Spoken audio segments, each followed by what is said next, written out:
Kisah Cinta Abadi. Chapter 1. Terlambat naik Mert Asteris. Aku tidak boleh terlambat. Aku tidak boleh terlambat. Aku tidak boleh terlambat. Finland terus menyemangati dirinya sambil berlari mendorong troli kopernya menuju stasiun MRT bandara. Ia mengambil penerbangan tengah malam yang paling murah dan sesudah lewat imigrasi dan pengambilan bagasi seharusnya ia masih punya waktu 1 jam sebelum MRT tutup. Brengseknya, pesawat dari Jakarta memang sering terlambat sehingga akhirnya gadis itu baru bisa boarding 45 menit lewat dari jadwal, yang artinya sekarang dia harus berlari sekuat tenaga. Aduh, ya ampun, aku tidak punya uang untuk naik taksi di jam segini. Biaya surcharge-nya tinggi sekali. Fokus pandangannya hanya pada tanda panah menuju MRT dan Finland berlari sekuat tenaga tanpa mempedulikan sekelilingnya.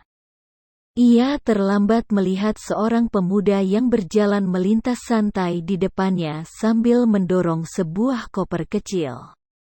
Hantaman akibat kecepatan lari Finland dan berat dari kedua koper di troli menabrak pemuda itu dengan sangat keras. Keduanya jatuh bertimpaan dengan koper-kopernya. Ya Tuhan, ya ampun, maafkan aku tidak memperhatikan jalan. Finland buru-buru berdiri dan membereskan koper dan trolinya lalu berulang kali membungkuk untuk minta maaf. Pemuda itu masih tergeletak di lantai saat Finland sudah berdiri meminta maaf, dan perlahan ia bangun sambil mengurut kepalanya yang terasa sakit. Kelakuan manusia zaman sekarang parah banget sih. Semuanya selalu buru-buru sampai membahayakan orang lain. Ia bergumam kepada dirinya sendiri, mungkin yang ini aku harus kasih pelajaran. Ia mengebas-kebaskan debu dan kotoran dari pakaiannya. Pemuda itu mengenakan kemeja lengan panjang biru dan jeans yang modis dengan sneaker putih. Pandangannya terhenti pada siku kirinya yang sedikit berdarah. Lalu ia mengangkat wajah dan menatap Finland dengan mata marah besar. Anehnya, tiba-tiba saja sepasang mata biru yang galak itu berubah menjadi dingin ketika melihat Finland. Ia mendeham lalu mengeluarkan handphonenya. Hei, yang kau lakukan itu membahayakan orang lain, tahu? Minta nama, nomor telepon dan alamatmu, biar aku bisa minta ganti rugi atau mengirimkan surat panggilan pengadilan. Finland tertegun. Wow, apa yang baru saja terjadi? Dari mana dia bisa mendapat uang untuk membayar ganti rugi? Saat ini ia hanya punya $50 di rekeningnya sampai ia bisa melakukan kerja sambilan menyebar brosur di mall akhir pekan ini. Saat inilah Finland sadar bahwa ia sudah kehilangan kesempatan untuk naik MRT. Karena MRT sudah tutup dan ia hanya bisa pulang dengan menggunakan bus atau menunggu hingga pagi di bandara untuk naik MRT. Namaku Finland. Ini nomor telepon dan alamatku. Finland mengambil ponsel dari tangan pemuda itu dan menuliskan nomor telepon dan alamatnya di Singapura. Sebenarnya itu bukan alamatnya, melainkan alamat Jin, sahabatnya sejak kuliah di NTU. Jin adalah seorang supermodel dan sering bepergian keliling dunia untuk pekerjaannya. Apartemennya di Robertson Road hanya dipakai untuk menyimpan barang-barangnya dan kalau Jin sedang datang ke Asia. Jin bilang apartemennya hanya berisi debu karena jarang sekali ditinggali manusia.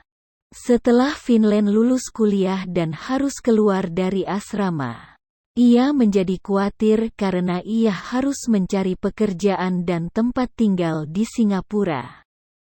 Kuliahnya kemarin dibiayai oleh beasiswa pemerintah Singapura dengan syarat setelah lulus ia harus mengabdikan dirinya dengan bekerja selama 3 tahun di perusahaan manapun di Singapura. Sekarang mencari pekerjaan di negeri singa ini semakin sulit karena tingginya persaingan, sementara biaya hidup luar biasa mahal. Setelah sebulanan mencoba mencari kamar sewaan murah, Finland hampir putus asa karena kamar termurah yang ia temukan adalah $600, sementara saat ini ia hanya memperoleh $50 per hari dari kerja sambilan menyebarkan brosur setiap akhir pekan sampai ia mendapatkan pekerjaan permanen, dan itu sama sekali tidak cukup untuk bertahan hidup. Untungnya, Jin, sahabatnya yang baik hati seperti malaikat, menyelamatkan Finland dari situasi malang itu dan menyuruh Finland untuk tinggal di apartemennya sampai Finland mampu menyewa apartemen sendiri. Ini kan daerah pemukiman mewah, komentar pemuda itu saat melihat alamat yang dituliskan Finland di ponselnya. Dasar anak kaya manja. Kau tidak peduli pada orang lain dan sekelilingmu. Bagaimana kalau aku ini nenek tua yang sakit-sakitan? Ditubruk seperti tadi itu bisa bikin orang mati, tahu. Tiba-tiba emosi Finland memuncak dan ia pun menjawab kesal. Aku kan sudah berulang kali meminta maaf. Apa itu belum cukup? Aku tidak sengaja. Aku buru-buru mengejar MRT karena aku tidak punya uang untuk naik taksi. Tolong dong, aku ini sudah merasa sangat bersalah dan tidak enak terhadapmu. Kenapa kau seolah sengaja membuatku merasa tambah bersalah? Finland mencoba sekuat tenaga menahan air matanya agar tidak tumpah dan bicara dengan gigi terkatup. Hari ini sungguh panjang dan melelahkan dan ia tidak tahan lagi. Pemuda itu memandang wajahnya baik-baik seolah mencoba menilai apakah gadis itu berbohong. Memang, bagi orang luar, beralamat di Robertson Road yang mahal dan mengaku tidak punya uang untuk taksi rasanya tidak masuk akal. Namun Finland tidak akan menjelaskan tentang keadaannya kepada siapa saja. Apakah Finland itu memang benar namamu? Pemuda itu mengangkat tangannya dan memberi tanda agar Finland menyerahkan paspornya. Mana paspormu? Finland mendengus namun menyerahkan paspornya dengan enggan. Namanya memang sangat menyebalkan, karena ia sering sekali mendapat pertanyaan seperti itu. Finland Asteris hanya punya satu nama. Bahkan juga tidak ada nama belakang. Sehingga setiap kali ia membeli tiket, ia harus menulis nama Finland, seolah satu kali saja belum cukup memalukan. Pandangan pemuda itu terlihat melunak setelah mempelajari dan memfoto paspor Finland, dan ia berkata, nama yang bagus. Sudah pernah ke Finlandia? Aku capek. Kau sudah dapatkan alamat dan nomor teleponku? Tolong pergi. Pemuda itu mengembalikan paspornya dan mengangguk. Finland kemudian berjalan lesu ke bangku terdekat dan duduk dengan wajah muram. Ia terpaksa harus menunggu pagi di bandara agar bisa pulang naik MRT ke apartemen Jin, padahal tubuhnya sangat lelah dan ingin tidur. Dan besok pagi ia tidak boleh terlambat untuk wawancara pekerjaan di Suntec.